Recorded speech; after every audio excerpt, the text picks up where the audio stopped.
Good afternoon, Mr. Jones. My name is Daisy Aldana. I'm your certified occupational therapist today. So as you can see here, we're going to do a little recording for your family members. They requested to kind of see an explanation and kind of directions on how to do a transfer and bed mobility. So by bed mobility is basically like moving and rolling over to the side of the bed and doing a sitting up position. Okay, so we'll be working on that first.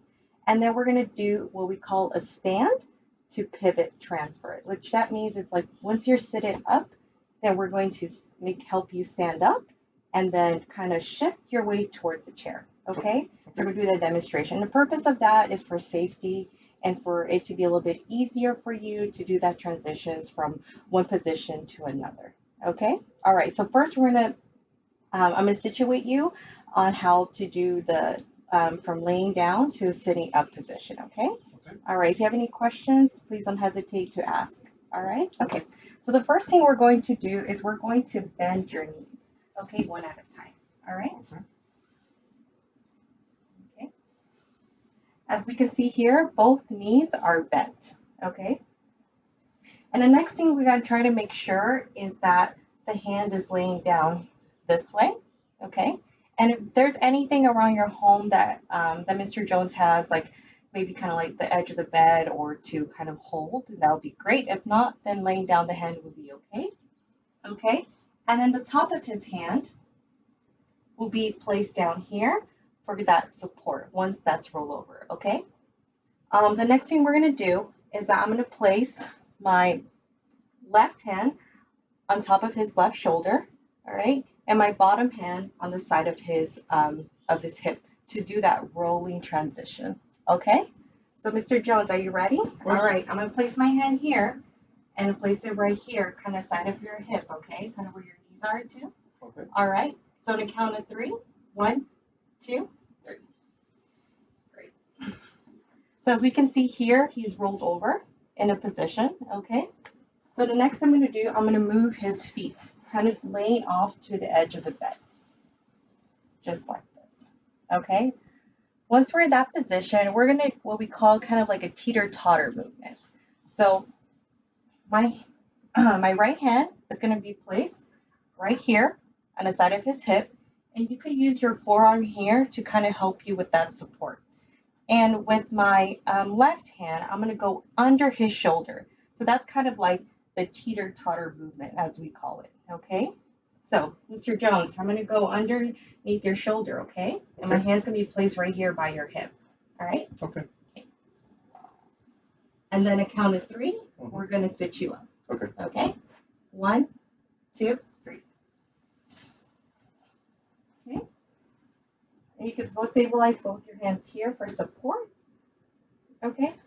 How are you feeling? Good. Good? Okay. So we have to make sure with Mr. Jones that once he sits up to kind of let himself get situated, kind of get his balance, because it could be a lot of endurance for this moment. But the next thing we're going to do, so Mr. Jones, are you ready for the next step? Yes. Okay, perfect. We're going to put on a gait belt. And the purpose of the gait belt is for safety and security. And we have to make sure that this is put on, once you do the transfer from the bed to the chair. So this is really important to have this with you for the safety for Mr. Jones. Okay, so first thing we're going to do, we're going to wrap around the gait belt around his waist.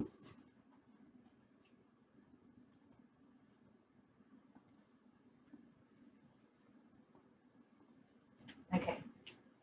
Once it's wrapped around the waist, we're going to feed it through the hole right here. So with this one, it's a clip. So you do the clip here, and you feed it through the hole. And you just pull.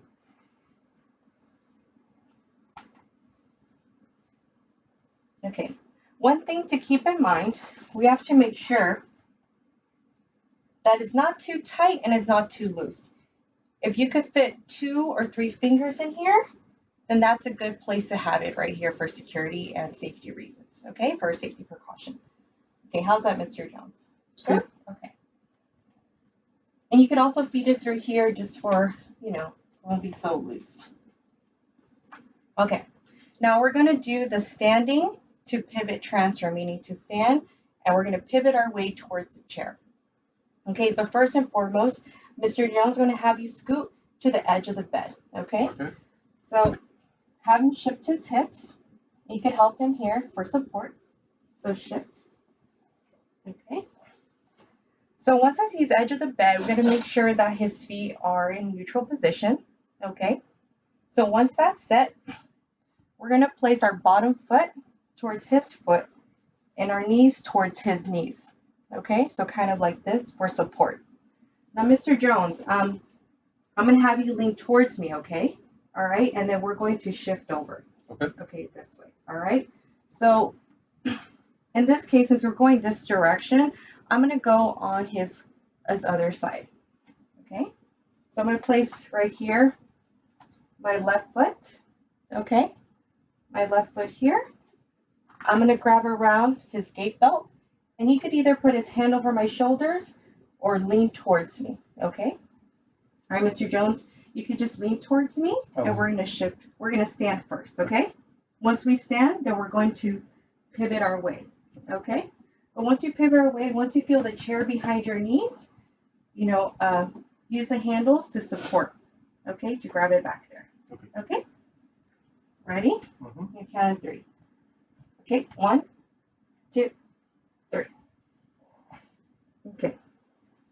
Once he's there, we're just going to help him pivot to the other side. And once his knees, back of his knees, touch the edge of the chair, he could slowly sit down. And you can support him by putting your knee and your foot against for support. Okay, great. How do you feel, Mr. Jones? Good. That's good? Okay, perfect. So now that we have Mr. Jones sitting here, I just want to go over a couple of things. So the purpose of the bed mobility, the the pivot to the stand to pivot transfer. So this is all for safety and precaution reasons, and the purpose is like transitioning from one position to another. Another thing too that you need to make sure to realize with the gait belt that once you put it on, make sure there's a 2 to 3 finger space in between, just for comfort, but also for safe, making it for not to be too loose. Another thing to keep in mind is your foot positioning. Bless you. Thank you. Your foot positioning. For security. So kind of have your knee towards his knee and your foot towards his foot. Okay. So Mr. Jones, so if you have any questions, Mr. Jones, please don't hesitate to call our department at a skilled nursing facility. You can either do a call or email, or if you have any questions about the video. Okay. Okay, so thank you so much for your time. Thank you. Thank you.